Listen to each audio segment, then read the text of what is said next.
take some of these profits we're earning. We don't need to reinvest them all in the company. Let's go ahead and give them to our owners.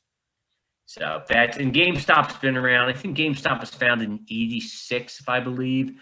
And again, kind of a well-established brick and mortar. They've got a lot of assets. So that, that was kind of where they were.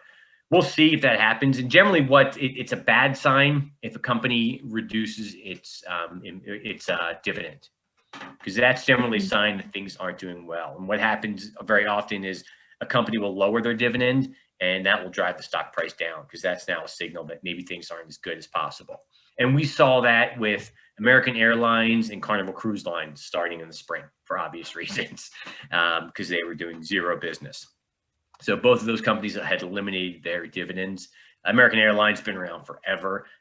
Again, well-established airline, not a whole lot of competition. That's when they started giving dividends. Then when all of a sudden it became virtually illegal to fly, they were like, whoa, we're going to be losing a ton of money here. Let's not give any dividends. So that's generally what you see. And like I said, there's always, there's always some differences. Just because you're a long, well-established company doesn't mean you're going to give dividends. And just because you're a new growing company doesn't mean you're not going to give dividends. In general, that's how they work. How's that for a long-winded answer? Yeah. Go. Okay. But the company itself, what's happening to the stock does not reflect how the company is doing.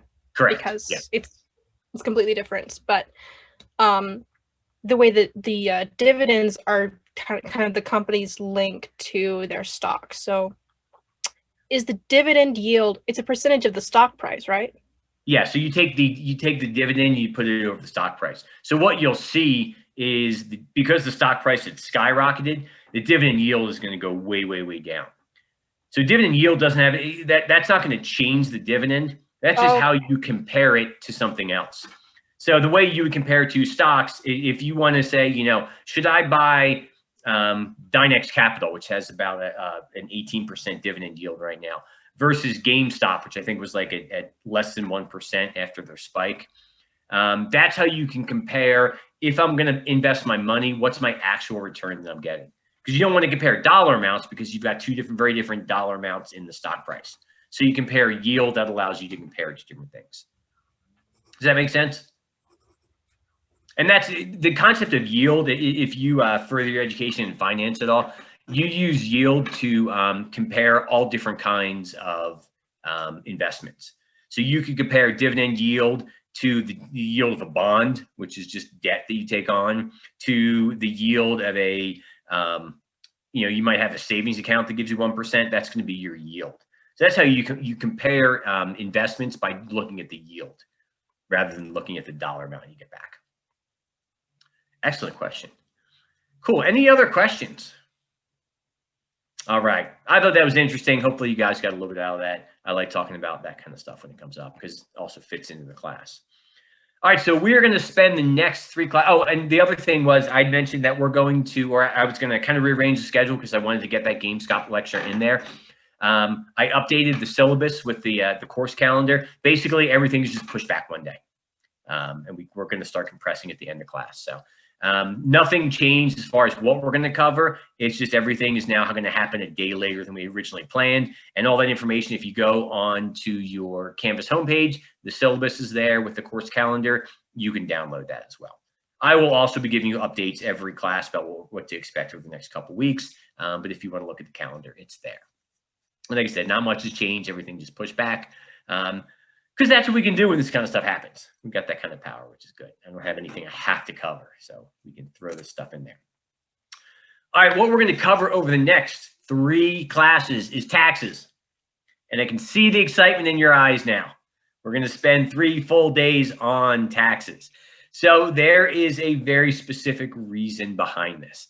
And that is not for me to be like, I want to see how much suffering I can cause by teaching economics. And I'm going to do that by making everybody learn about taxes. That's not the reason why. The reason why is I think it's an extremely important concept to understand. And it's one of these things, everything I cover in the next 3 classes are things that I've found myself having to explain to people in their 30s, 40s, 50s, and 60s. Things that, in my mind, they should have already known.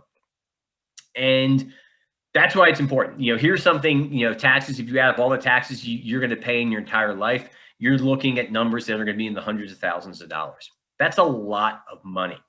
And it always amazes me how few people really understand how taxes, all taxes in general, how they work. So I was like, if there was only a class you could take that taught this stuff. And I was like, wow, guess what? I already teach one. So we're going to spend 3 days on taxes, stuff that I think everybody should know and understand. There is going to be zero theory. There is nothing theory here. This is all very much how do taxes work. And that is kind of the purpose behind this. And the other reason too is, a lot of people say, I wish somebody would taught me about taxes. All this information is out there, but let's be honest, most people aren't going to sit down and be like, all right, I'm going to spend the next 6 hours teaching myself all about taxes. It's kind of dry and it's kind of boring. I get it. Not everybody geeks out in this stuff like I do. And that's okay. So I figured now you're kind of stuck learning about it, whether you want to or not. So like I said, I do this hopefully to help you guys understand. This is stuff that I think any functioning adult should understand. And it's really, a lot of stuff is covered a little bit, but not much in the textbook stuff. So I was like, you know what, forget that, forget theory. Let's just talk about how taxes work. It's basic stuff, but it's not necessarily basic stuff that you would sit down and read about and try to learn on your own. So now you're stuck learning about it. I promise I will try to make this as entertaining and enjoyable as possible. I understand it's dry, but like I said, I think this stuff is super important. And it always blows my mind. And I'll probably tell the story again because I tell stories over and over because that's just a gene in my family. But my dad, who was very, very successful, grew up extremely poor, and did very well for himself in life. When he retired at 62. And I remember talking to him, it was like a year or two after he retired, and he told me he never understood how his income taxes were calculated. He would just give all the paperwork to his accountant and take care of all that stuff. And that blew my mind. He'd worked full time from the time he was 14 years old to the time he was 62. Probably paid a few $100,000 in taxes and never understood how those numbers got calculated. To me, I think that's pretty important. And he's a smart person. I'm not saying, he's a very intelligent person. He just never sat down to learn this stuff. I think that kind of stuff is important to know. So that's why we're doing this. That's why we're going to cover this. So that's just kind of a precursor. So that's going to be today, next Tuesday, and next Thursday. We're going to talk about taxes. And then you'll have a review the following Tuesday, and then your quiz number 2. So that's our plan for the next couple weeks. I can see the excitement in your eyes. Taxes for 2 weeks. What more could I possibly ask for? I can't believe. Anyway, all right, let's get my whiteboard up here.